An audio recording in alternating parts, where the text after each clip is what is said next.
So I want to talk to you about two things tonight. Number one, teaching surgery and doing surgery is really hard.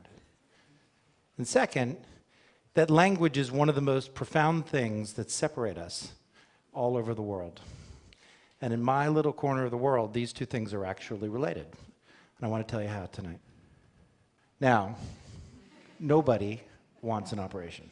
Who here has had surgery? Did you want it? Keep your hands up if you wanted an operation. Nobody wants an operation. In particular, nobody wants an operation with tools like these through large incisions that cause a lot of pain, that cause a lot of time out of work or out of school, that leave a big scar. But if you have to have an operation, what you really want is a minimally invasive operation. That's what I want to talk to you about tonight. How doing and teaching this type of surgery led us on a search for a better universal translator. Now, this type of surgery is hard, and it starts by putting people to sleep, putting carbon dioxide in their abdomen, blowing them up like a balloon, sticking one of these sharp, pointy things into their abdomen. It's dangerous stuff. And taking instruments and watching it on a TV screen. So let's see what it looks like. So this is gallbladder surgery. We perform 1 million of these a year in the United States alone.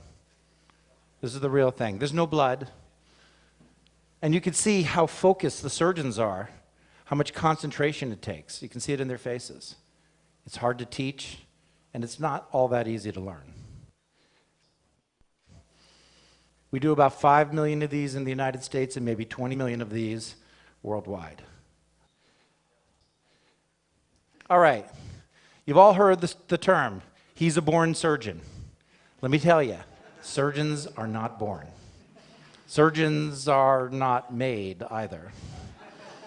We have no little tanks where we're making surgeons. Surgeons are trained, one step at a time. It starts with a foundation, basic skills. We build on that, and we take people, hopefully, to the operating room where they learn to be an assistant. Then we teach them to be a surgeon in training. And when they do all of that for about 5 years, they get the coveted board certification.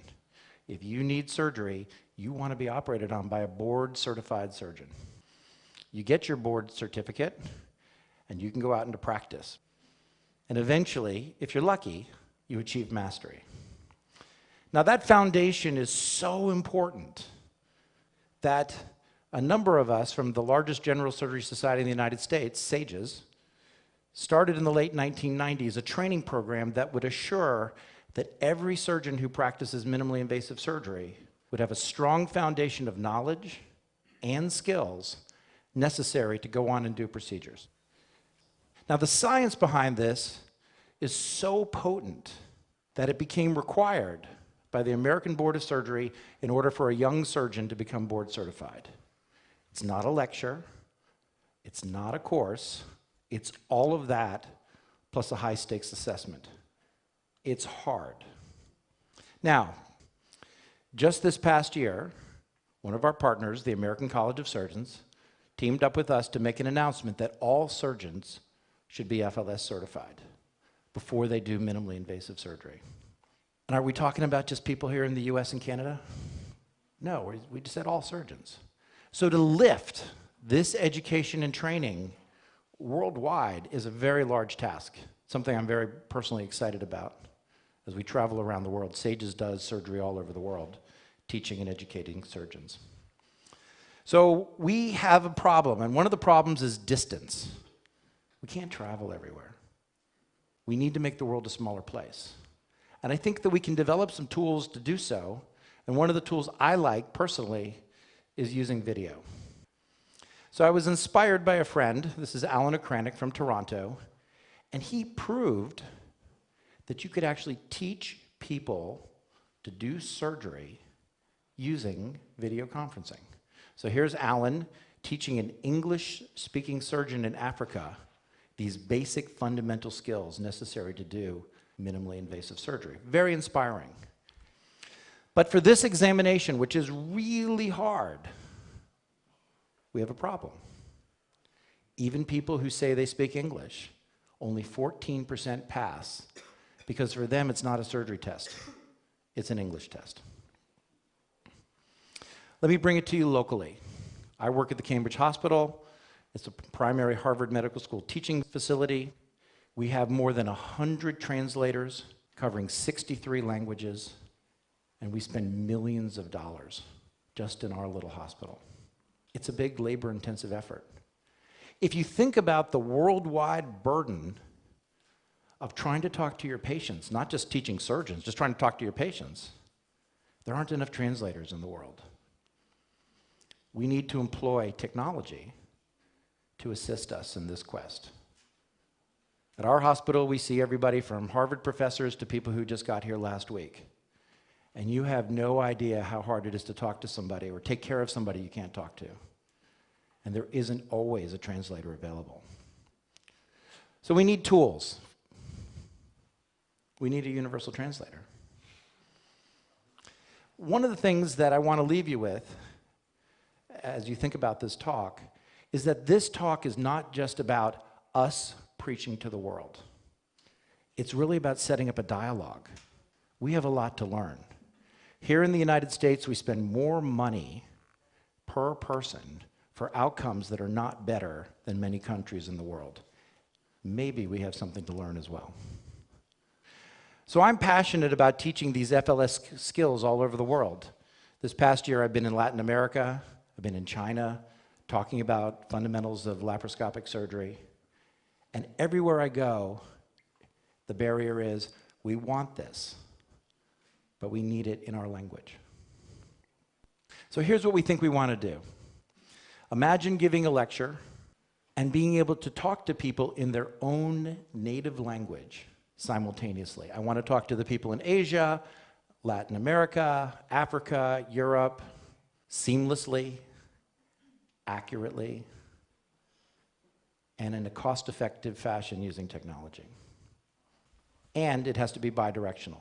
They have to be able to teach us something as well. It's a big task. So we looked for a universal translator. I thought there would be one out there. Your web page has translation, your cell phone has translation, but nothing that's good enough to teach surgery, because we need a lexicon. What is a lexicon? A lexicon is a body of words that describes a domain.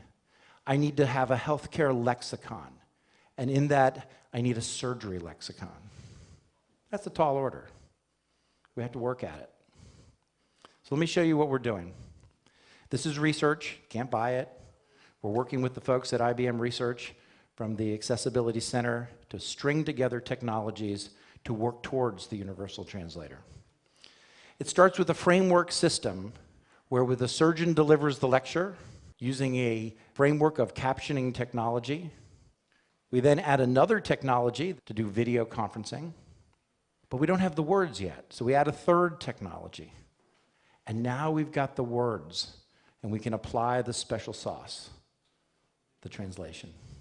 We get the words up in a window, and then apply the magic. We work with the fourth technology. And we currently have access to 11 language pairs, more to come as we think about trying to make the world a smaller place.